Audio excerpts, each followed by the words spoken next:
Assalamualaikum warahmatullahi wabarakatuh. Saya di sini akan membahas tentang konsep dasar manajemen perpustakaan guna memenuhi tugas mata kuliah manajemen perpustakaan.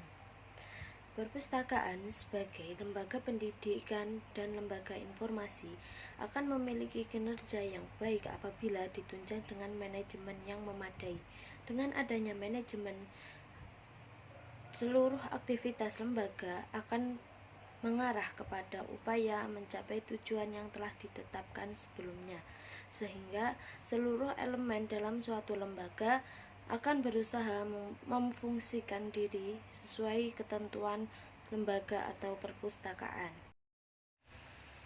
Setiap perpustakaan sebaiknya memperhatikan beberapa faktor dalam menjalankan sistem manajerial organisasi itu sendiri. Ya, yang pertama planning, perencanaan atau membuat rencana berupa perhitungan dan penentuan tentang apa yang akan dijalankan dalam mencapai tujuan tertentu. Yang kedua, pengorganisasian, pengaturan lebih lanjaan dan tanggung jawab.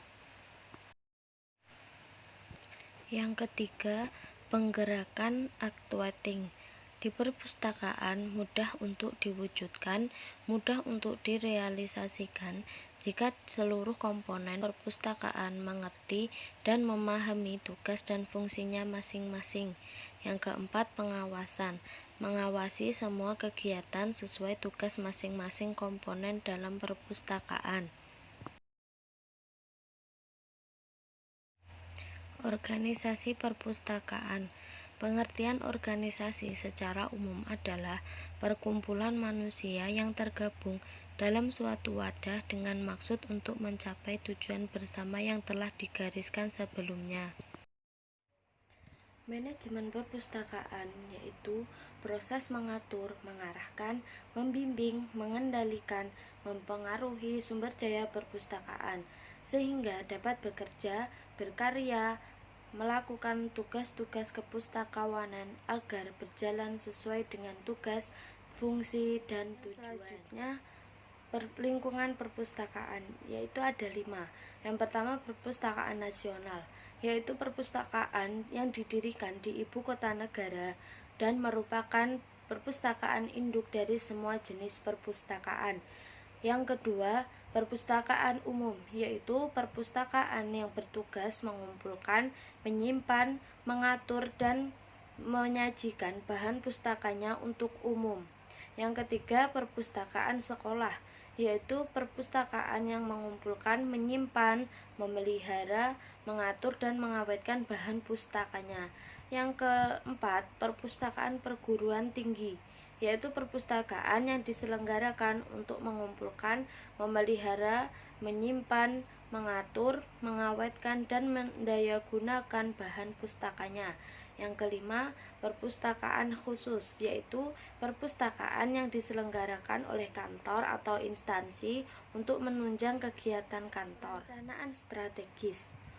Untuk mencapai tujuan perpustakaan baik jangka pendek, menengah, dan jangka panjang, diperlukan adanya perencanaan yang matang. Perencanaan strategis merupakan pemilihan sekumpulan kegiatan dan pemutusan selanjutnya apa yang harus dilakukan, kapan, bagaimana, dan oleh siapa. Beberapa hal yang perlu diperhatikan dalam perencanaan pendanaan. Yang pertama, pertimbangkan biaya untuk pengiriman, biaya untuk pajaknya.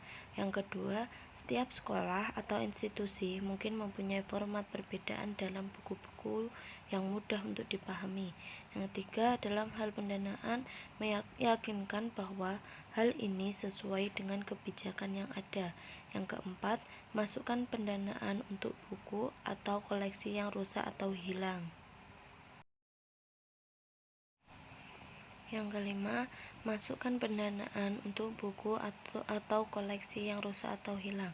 Yang keenam, yakinkan bahwa setiap pengeluaran dana tercatat dengan baik. Yang ketujuh, dokumen pendanaan. Yang kedelapan, Yakinkan bahwa proses seleksi bahan pustaka memperhatikan rencana pendanaan yang ada. Yang kesembilan, buatlah diagram alur pendanaan yang menggambarkan semua proses pendanaan. Yang terakhir, buatlah sebuah keterangan yang menunjukkan implikasi rencana pendanaan. Untuk merancang fasilitas untuk perpustakaan, ada beberapa prinsip yang harus dipenuhi. Yang pertama, tata letak harus dapat menunjukkan bahwa perpustakaan dapat difungsikan dengan baik. Yang kedua, desain harus memperhatikan aspek estetika dan ekonomis. Yang ketiga, akses ke bahan pustaka, ruang, dan informasi harus mudah bagi semua pengguna. Yang keempat, harus diperhatikan masalah arus lalu lintas pengguna, keselamatan, dan keamanan.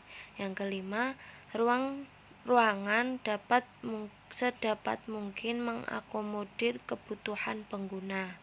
Cukup sekian dari saya, mohon maaf apabila ada kesalahan dan kekurangan dalam penyampaian materi. Cukup sekian dari saya, terima kasih atas perhatiannya. Wassalamualaikum warahmatullahi wabarakatuh.